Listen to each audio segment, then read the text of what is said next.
Good afternoon. Good afternoon. I am Michael Harris, Chairman of the Shelby County Democratic Party, and you are watching Coffee, Candidates, and Conversation. This is the place where you'll get to hear a one-on-one conversation with candidates about real issues, and we'll learn more about why candidates are running for office and their perspective on the issues that matter to us. And so, voters, this is food for thought. So we want you to dig in, get your knife, fork, and spoon ready, and get your notepad, and let's make some notes about what we're learning from different candidates. Watch every episode. Take some time to invest in the future of America, the future of Tennessee, and the future of Shelby County and Memphis by learning about the candidates that we'll vote for. Our guest for today is a very special guest. His name is James Mackler, and he is running to represent the state of Tennessee in the United States Senate. James Mackler, welcome to the show. It's great to be here, Michael. Thanks for having me. Man, we are excited to learn more about you. We've received a lot of calls from concerned voters who wanted to get a chance to hear from our candidates who are running for U.S. Senate, and so we decided to do all that we could to try and make this happen. And with that, let's just kind of dive right in. I know you're busy and you have a lot going on, so I'm just going to dive in. James Mackler, tell us something about you that we cannot Google, that we can't find on your website, and that we would not know by working with you in your professional capacity. Wow, got to be careful not to disclose too much here. I certainly, if you Google me, you're going to find out that I left my law practice to fly Black Hawk helicopters in Iraq. But what you're not going to find out is what inspired me specifically to want to fly helicopters when I joined the Army, because I wasn't already a pilot. Learning to fly a Black Hawk helicopter as a 30-year-old lawyer was not easy. I had to get an age waiver just to go do that. And it gave me real appreciation for how hard it can be to learn a new skill when workers are either voluntarily or involuntarily forced to go find some new job to pick up and do something different, whether it's because of outsourcing or automation. And it gives me a real passion to make sure that Washington is helping to make training and retraining programs a priority. But I digress. Back to the helicopter. Before I was in the Army, I was a lawyer in Fort Collins, Colorado. And I worked for a volunteer search and rescue team, a mountain rescue team that included Rocky Mountain National Park as part of our jurisdiction. And these are back in the days of pagers. So I was a lawyer, carried around a pager, and at any given moment, usually at night in a snowstorm though, that pager would go off and we'd find out that there was a lost hiker or a stranded climber in the park. And that happened a lot, especially during the summer. And one rainy afternoon, I got a page to rescue an injured hiker. Because of the weather, the rescue helicopters couldn't fly in to get this hiker, and he was at the very top of Long's Peak. So we got our whole team assembled, all of our gear, and made this long hike to the top of Long's Peak, a 14,000-foot peak with all of our gear. It took us all night. We got there just as dawn was beginning to break. We found the patient, we packaged them up, we put them on the litter, and got ready to carry them back down. And just as we were going to carry them back down, the clouds broke, and this helicopter came in and landed, and it got all the glory, took the patient back down to base. It had taken us hours to do what that helicopter did in 20 minutes. And I was, needless to say, I was intrigued. So when it came time for me to join the Army, I thought about what could I do that would allow me to do what that pilot had done. And so I asked to go to the Army and fly helicopters. And I'll give you a bonus, something else that you won't find out about me on Google. I have a tattoo that is Leonardo da Vinci's original conception of a helicopter from 1493. Really? And not too many folks know that about me either. Okay, nice. Yeah. I'm pretty sure everybody appreciates the bonus. Okay, yeah, that is nice. I think they had a version of that in. I know it's gonna probably be funny, but in the movie Mr. Peabody and Sherman. It's a kids movie, and in that movie, Sherman is flying the first version of the helicopter, which is the design that Leonardo da Vinci put together. They went back in time through the Wayback Machine. Very cool. Well, all of your listeners who don't know about it now are going to have to Google Leonardo da Vinci helicopter 1493, Yes. and they'll see what it looks like. Okay. Then before we go any further, I've got my coffee. It's in my SEVP mug. Are you drinking on the beverage over there? I do. I've got my coffee. I don't know if y'all can see that. Oh yeah. Okay. Okay. 4 reasons I love being daddy. Okay. Yep. Nice. Got my wife and my girls and our new Mhm. puppy, Dapper. Nice. Nice. Nice. Yep. Well, oftentimes when we think of candidates, we as voters, we're basically looking for where that candidate stands on things that concern us. And what we often forget is that candidates and elected officials alike are also voters.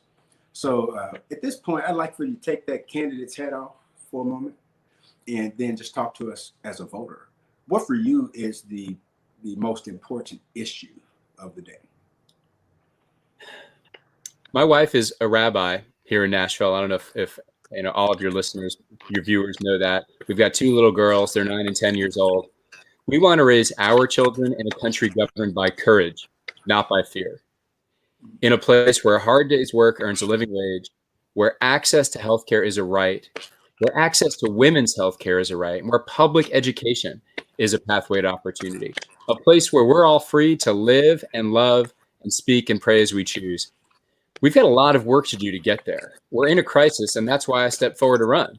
We need more servant leadership in Washington. That means we need to elect people who will work every day to solve problems for the real issues affecting Tennessee families, not someone who's going to go on Fox News every day to work on building their brand, because we already have that in Senator Marsha Blackburn. And although she's not on the ballot this year, my opponents have pledged to be her exact clone. In this election, we have a choice between me, an Iraq war vet who's stepping up to serve his country stepping up to serve his country again, having volunteered after 9/11, and someone who's pledging to be a clone for Marsha Blackburn, a rubber stamp for an agenda that's hurting Tennessee. Okay. And so I heard you talk about healthcare, and in particular, focus healthcare for women. And so let's sort of unpack the healthcare issue. We know that in America there are a lot of issues connecting, relating to healthcare. And I'll just throw up this scenario on the screen. When we look at healthcare access for the middle class versus access for the poor and elderly, what do you think about that situation in America? And based on what's on the table now, do you see anything as a workable solution to meet to balance that scale? Fixing our healthcare system is the number one issue in this race, and it'll be my first priority in the Senate. Our state leads the nation in closed rural hospitals per person. I actually launched my campaign in front of a closed rural hospital in McKenzie, and since that time, 3 more rural hospitals have closed. The opioid epidemic is ravaging all of our communities. There's no national solution. Folks aren't even talking about that anymore. And access to healthcare and healthcare outcomes are so different depending on who you are and where you live in Tennessee. There's some concrete steps we have to take. We have to reduce the cost of prescription drugs. There is no reason why the federal government should be prohibited from negotiating drug prices with pharmaceutical companies. We've got to stop our rural hospitals from closing, and that means expanding Medicaid.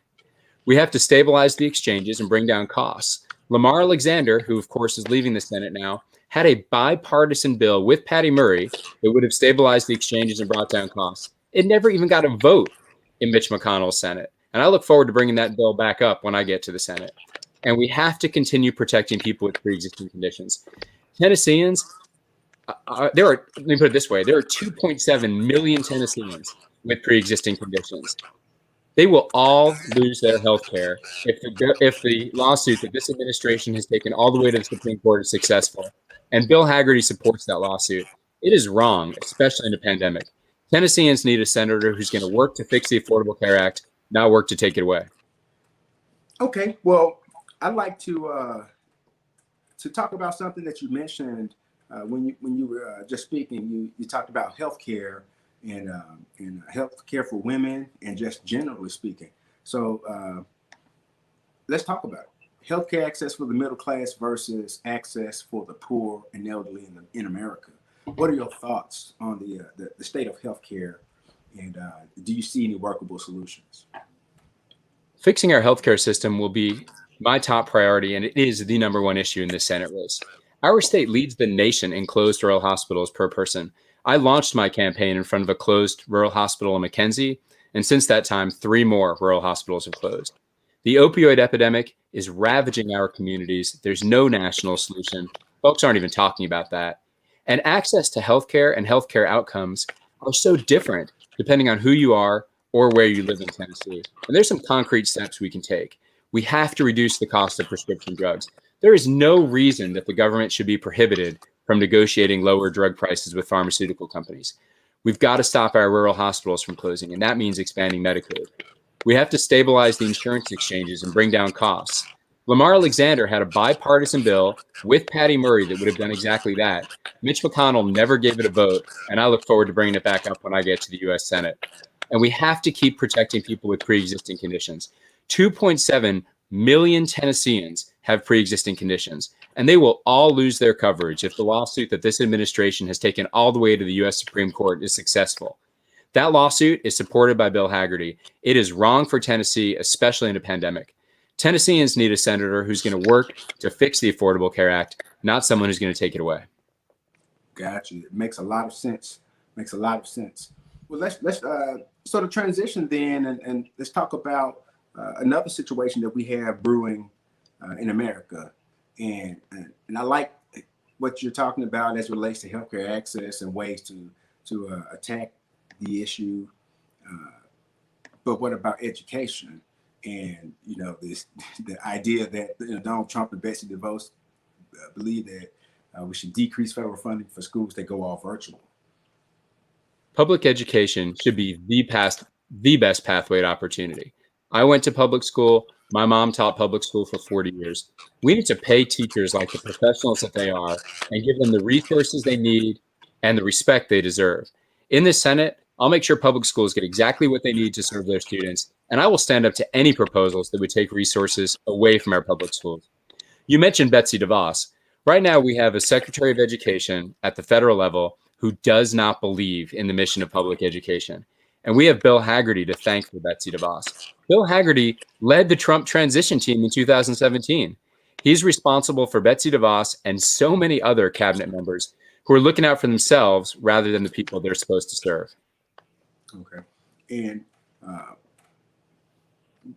I guess sort of with that piece on education, what do you think about digital equity in an environment where we have a global pandemic that is forcing us to stay inside until we can get it under control?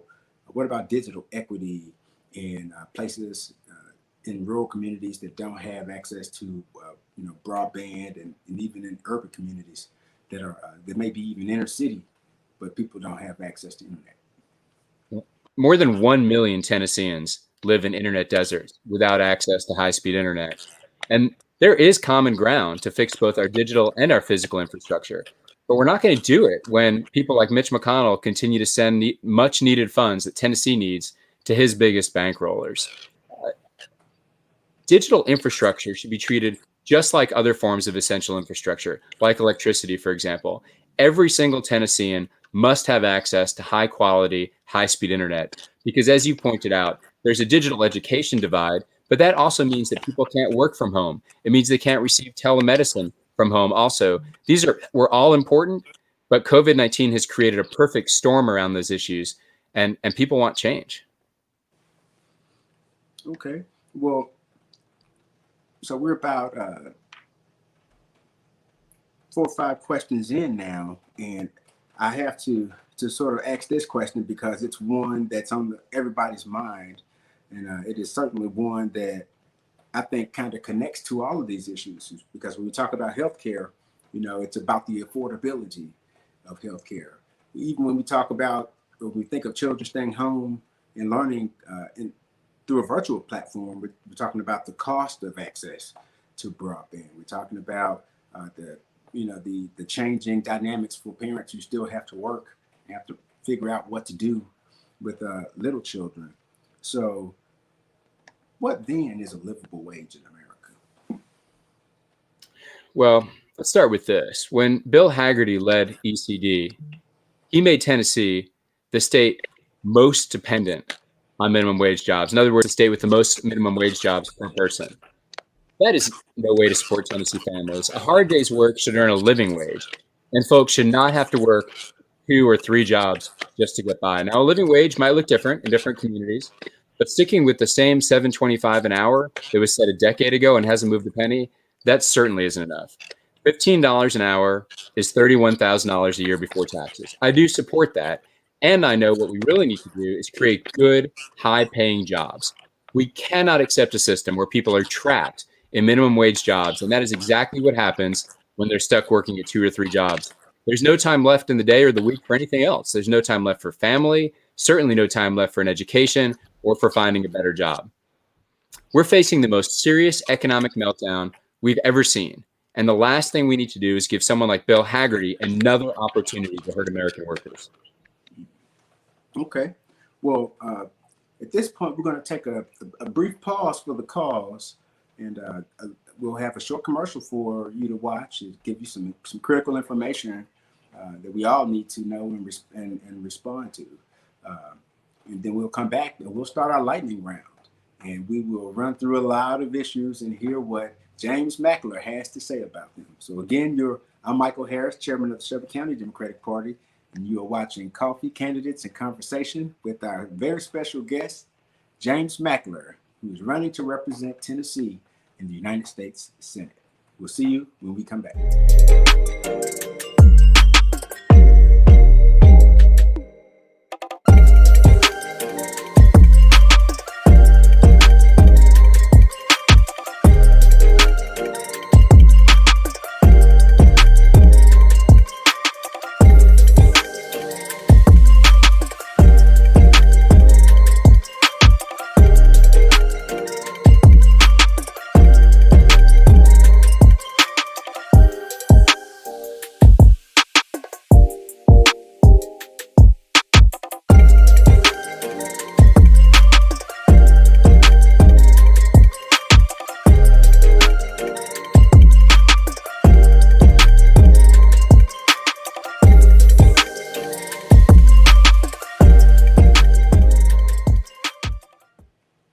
Welcome back.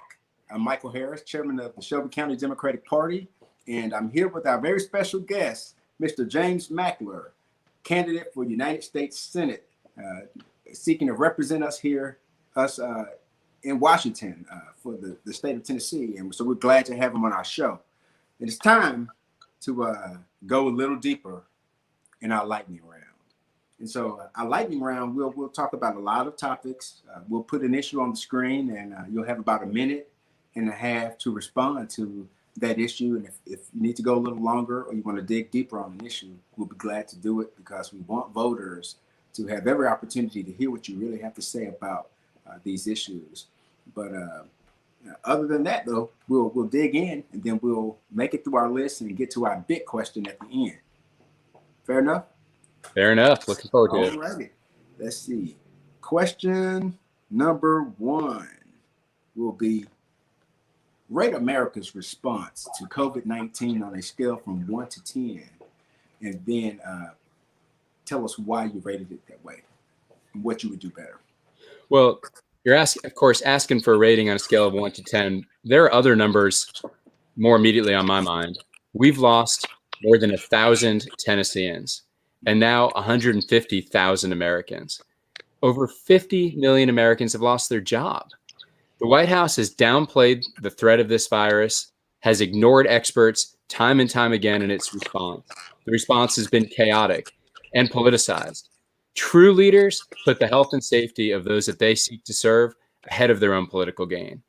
Bill Hagerty and Manny Sethi are holding large in-person events all across the state without masks, putting their own political gain ahead of the health and safety of Tennesseans.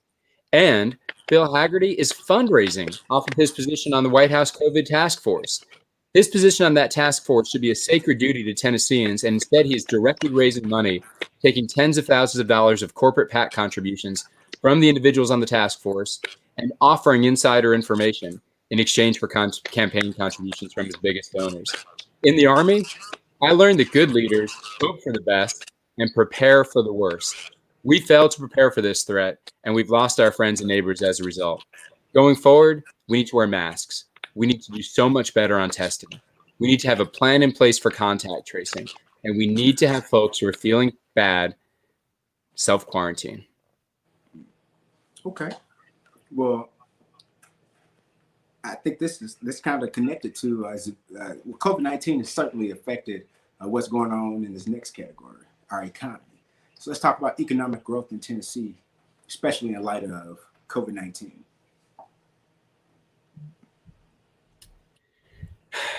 You know, we need to rebuild the middle class. A hard day's work should earn a living wage. There's an important role for the federal government to play here, investing in things that create good paying jobs now and in the future. Things like infrastructure, education, and clean energy. Something that's near and dear to me that would also help so much in this moment is more incentives for service. And by that, I mean much more than military service, but service more broadly to our country so that young people can get involved in their communities, meet and work with folks they might not otherwise meet, and help them pay for college. Tennesseans that work hard and play by the rules and do their best ought to be able to achieve the American dream. We have a lot of work to do. Okay. All right. We're making some progress. Let's talk about supporting small local businesses throughout Tennessee. Having started a small business and helped others grow, I know that entrepreneurs are not going to be drawn to communities without skilled workers, without modern infrastructure, without available medical services. So the federal government has a role to play in supporting those businesses and supporting communities to attract new businesses, investing in 21st century infrastructure, as we talked about earlier, bringing broadband to all of rural Tennessee.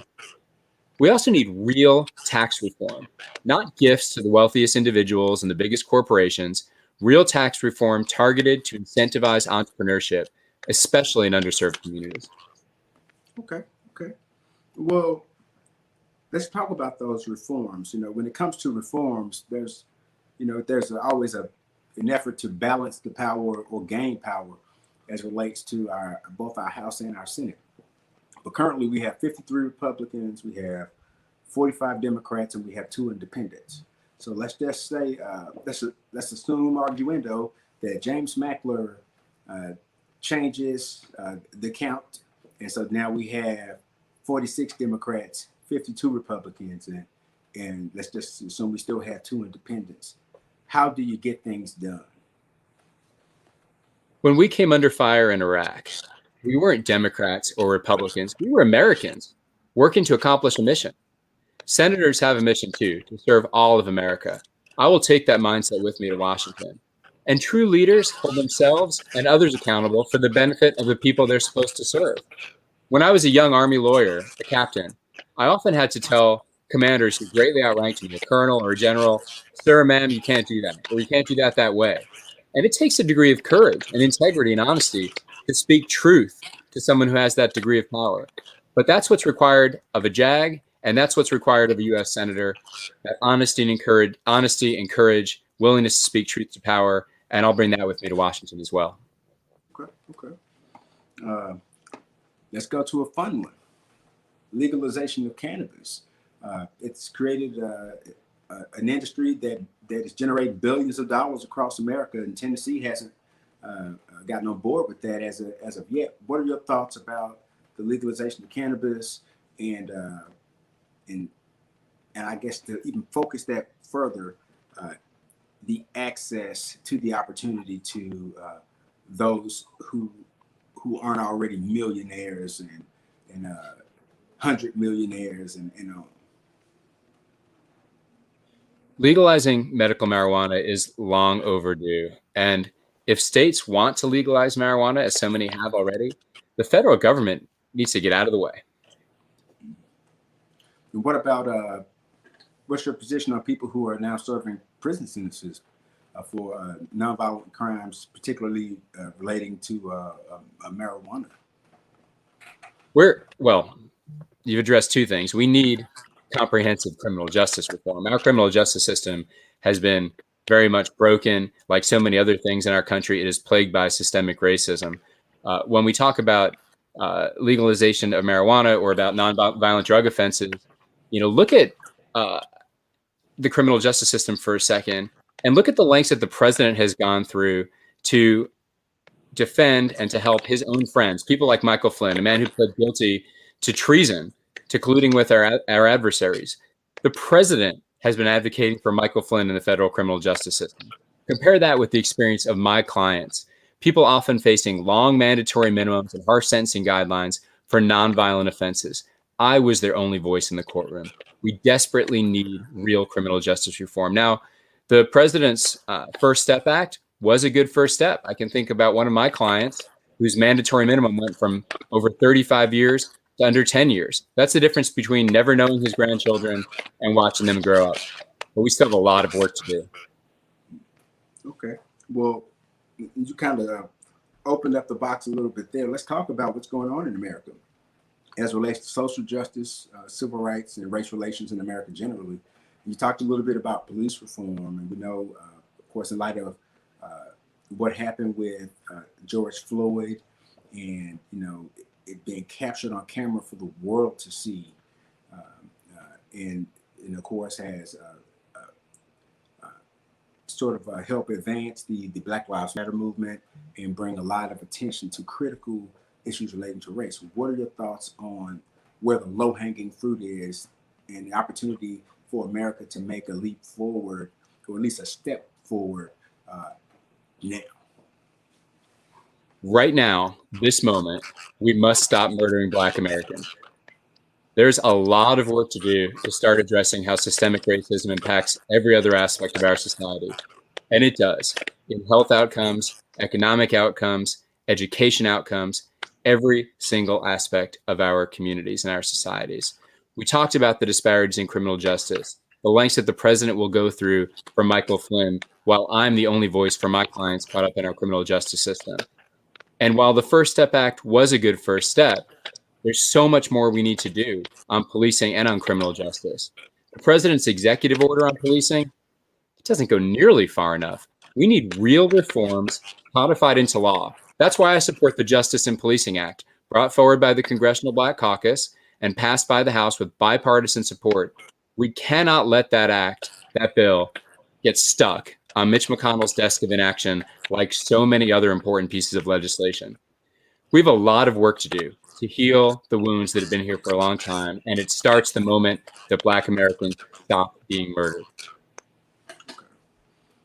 Well, let's talk about this. This is something that has been attention has been brought to this by several concerned voters that want to know what our candidates think about the restoration of voting rights for ex-felons, and in connection with that, should felons have their voting rights taken away in the first place?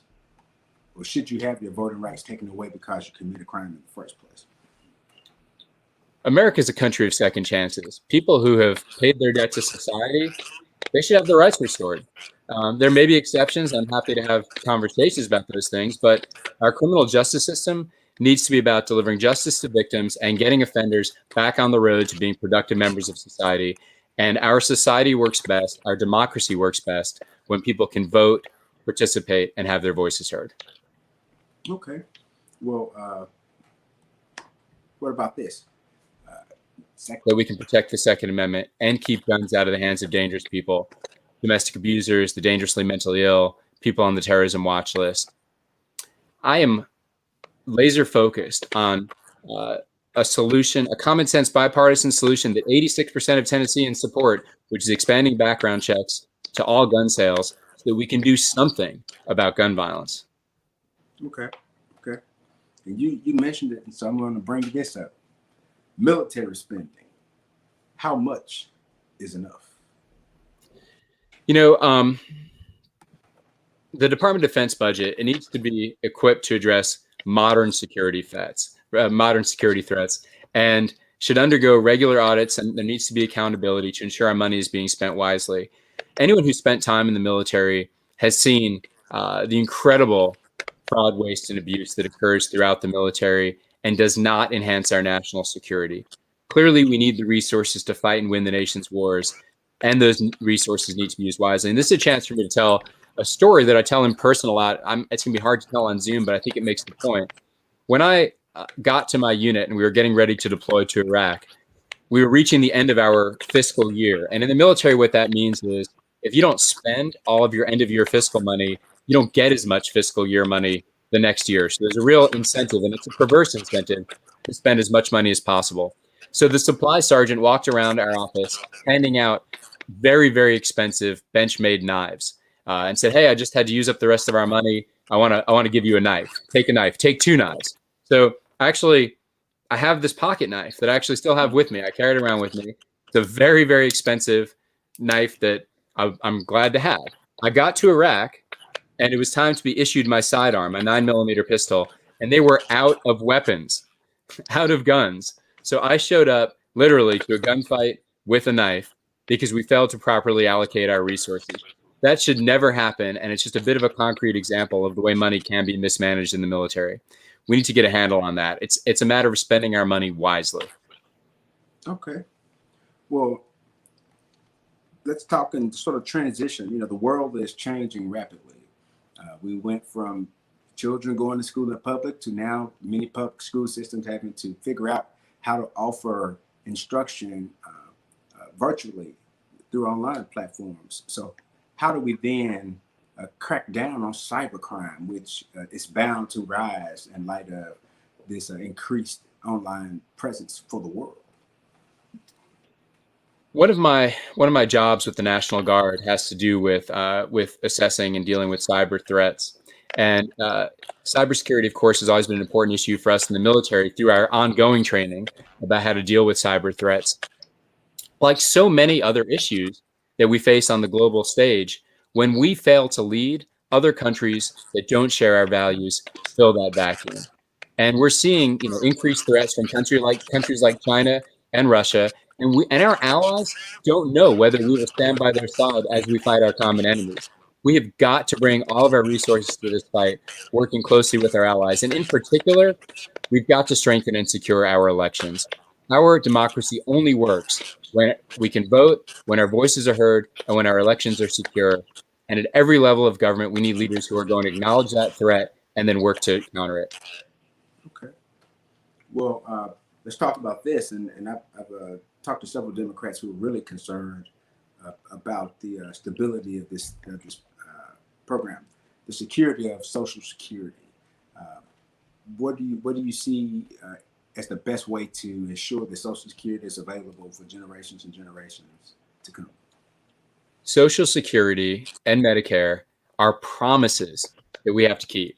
In the Senate, I will oppose any legislation that cuts funding for either of those important programs.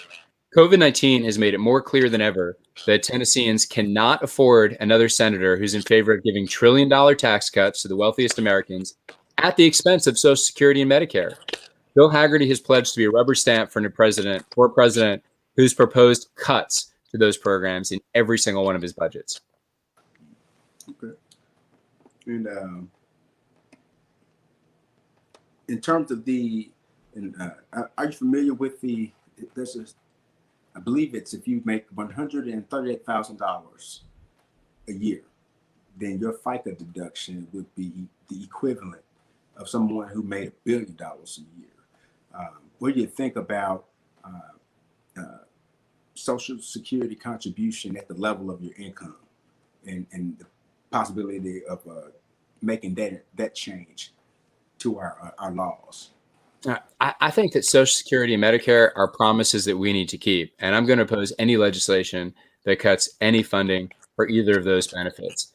We do need real tax reform, but it cannot be made at the expense of Social Security and Medicare. And I'm stepping out of. I'm going to cut this out. What I want to get at there is, and I probably could have framed it better. So the FICA status: if you make $138,000, you pay the same FICA deduction. You have the same amount of money deducted from your pay for FICA as it would be even if you made $1 billion. Right. So it stops at that $135,000 level. Okay. Yeah. 135. Okay. No. You might be right. I'm sorry, but I see your point, and I understand your question. I'm not sure where we make those adjustments. I mean, that's going to require much more detailed analysis than I think I'm prepared to make. I'm certainly willing to work with, and I can answer this on the on camera too.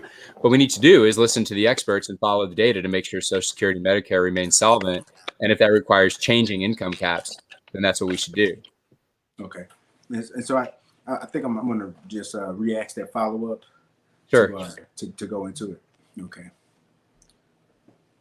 Okay. Well, one concern that has been expressed is the amount of the FICA deduction and the difference, the scalability of it. So if you make, between $130,000 and $140,000 a year, then the amount that you would have deducted as a FICA deduction would be essentially the same amount, even if your check was to sit next to somebody who earned $1 billion in a year. So what do you think about scaling the FICA deduction up based on income instead of capping it? Well, to reiterate first, I don't support cutting benefits or raising the retirement age, and I'll never support privatization. Right now, folks pay into Social Security on the first $137,700 they make. Every dollar earned above that level doesn't include contributions into Social Security. We can add decades to the lifespan of Social Security by eliminating that cap for the very highest income earners. Okay. Well, do you have any plans to try and propose some new legislation in some way or another that could make it through and change or improve any systems that we have? Any plans to try and push new legislation through? I do. Since the Citizens United decision, we can't even start having conversations on important issues that affect all of us because of the role of money in politics. Whether we're talking about the cost of healthcare, the cost of prescription drugs, gun violence, climate change, you name it. There is too much money invested in maintaining the status quo. When I get to the U.S. Senate, I'll pass legislation to increase transparency so we know who's funding our politicians. And I know that change starts with me. That's why I'm not taking any corporate PAC money. I'm so proud to have grassroots donors in all 95 counties investing in my campaign, investing in better leadership in Washington, because I'm running to serve all Tennesseans, people, not corporations and not special interests. Okay. And I think that's definitely important to our voters to make sure that we don't have candidates who are bought and paid for seeking office. And so I'm glad that you brought that up. So let me ask this question, and I think I heard the answer to it earlier, but I have to ask. Would you support a federal minimum wage increase? I would. I believe that the minimum wage, $7.25 an hour, hasn't changed in over a decade, is far too low. $15 an hour, which is $31,000 a year, is something I would support. And my focus is really on creating good, high-paying jobs now and into the future. I'll make sure that I'm working with businesses that employ Tennesseans to create those good jobs, not doing what Bill Haggerty does, which is to go to them to fund his campaign. Okay. So now it's time for us to get that big question I was telling you about. And it's a question that we ask all the candidates who come to this show. And the question is, well, it's not more, I guess it's more of an assignment that we're going to give you and ask you to do on the spot. And that is to perform a SWOT analysis of the state of Tennessee. Put your hat on as a senator, and tell us what you think, what you perceive to be our greatest strength in Tennessee, our greatest weakness. And then for our opportunities, that one's hard to just lock down one. So, no more than three, but our top three opportunities. And then what do you see as our biggest threat, or perhaps maybe the top three things that are the greatest threats to us moving from where we are today to where we can be tomorrow? My campaign is and always has been about traveling the state and listening to what folks need and aren't getting from Washington. And that leads me to our biggest strength, which is that Tennesseans are hardworking and industrious people, and if given the chance, will make better lives for their families. The weakness is the flip side of that. We are being held back by some of the worst policies coming out of Washington. Now, that creates an opportunity. We need to fix healthcare. We need to grow our economy, and we need to make public education the pathway to opportunity that it should be. The threat, electing another senator more focused on sound bites than serving Tennesseans. All right. So you heard it. James Mackler has made the case, and he has given us his SWOT analysis. He's talked about the issues we discussed in our lightning round, and he really gave us some insight into who he is and why he wants to run and represent, well, why he's running and why he wants to represent the state of Tennessee in the U.S. Senate. So before we give him an opportunity to close us out, I want to share some information with you. And so first, if you'd like to find out more about James Mackler, you go to www.jamesmackler.com. On his website, you can gain access to his Facebook handle and check him out on Facebook, his Instagram handle, check him out on Instagram, his Twitter handle, do the same, check him out on Twitter. And we'll give him an opportunity to come back and talk to us and give his final pitch, tell the voters why he deserves their vote and why he would be the best choice. And before we do that, I want to share just something really quick with you guys. Everyone can make a difference, and one vote can be the difference. Our greatest power, it becomes manifest when we as a unit, as a collective body, go to the polls and exercise our right to vote. But it's not just our right to vote, it's our responsibility. It's the birthplace of accountability and leadership. It is the place where we make statements that cannot be ignored and cannot be denied. So raise your voice and go vote. That's why we're producing this series. We want you to have access to the information that will empower you when you go to the polls, because fighting for change only makes sense when we elect leaders who will go and champion those values and stand up for the type of change that we're asking for and seeking. So that's what it's all about. And with that being said, I'll now return the floor to Mr. James Mackler, so you can close us out and tell the voters why they should be voting for James Mackler on August 6th. Michael, thanks for that message, and thank you again for having me for this discussion. There is too much at stake to lose sight of what we're fighting for in this election. On issue after issue, Washington is failing Tennessee. Our hospitals are closing. Opioids aren't being addressed. And the trade war hurts our economy more than any other state. Add in COVID-19, and you can see there is a perfect storm gathering across Tennessee. People want change, and we can win this open U.S. Senate seat if we seize the initiative. I got in this race early because there's a lot of work to do to get 6 more points. Governor Bredesen got 44% when he ran. My campaign is, and always has been, about meeting Tennesseans where they are and learning what they need and are not getting from Washington. I'm so honored that leaders like Karen Camper have heard my message and endorsed me as the best person to flip this open U.S. Senate seat. And I'm so proud that individual grassroots donors from all 95 counties have heard my message and personally invested in sending me to Washington and to get better leadership in Washington. The Tennessee AFL-CIO and the Firefighters Union have joined our team. I'm a different kind of candidate, an outsider, a veteran, a man of faith. My track record of service appeals to voters all across the state of Tennessee. What we need to do is keep building the team and raising the money to make sure that story is told. So go to jamesmackler.com, sign up to volunteer, talk about the race on social media, and donate what you can. I'm asking all of you, if you haven't already, to vote for me on August 6th and again in November. We will win this open U.S. Senate seat when everyone wanting change joins our team to make it happen. Again, thank you, and thank you so much, Michael. Glad to have you. You're very welcome. Thank you for being our guest today on Coffee Candidates in Conversation, and we look forward to seeing more great things from you, Mr. James Mackler, candidate for U.S. Senate.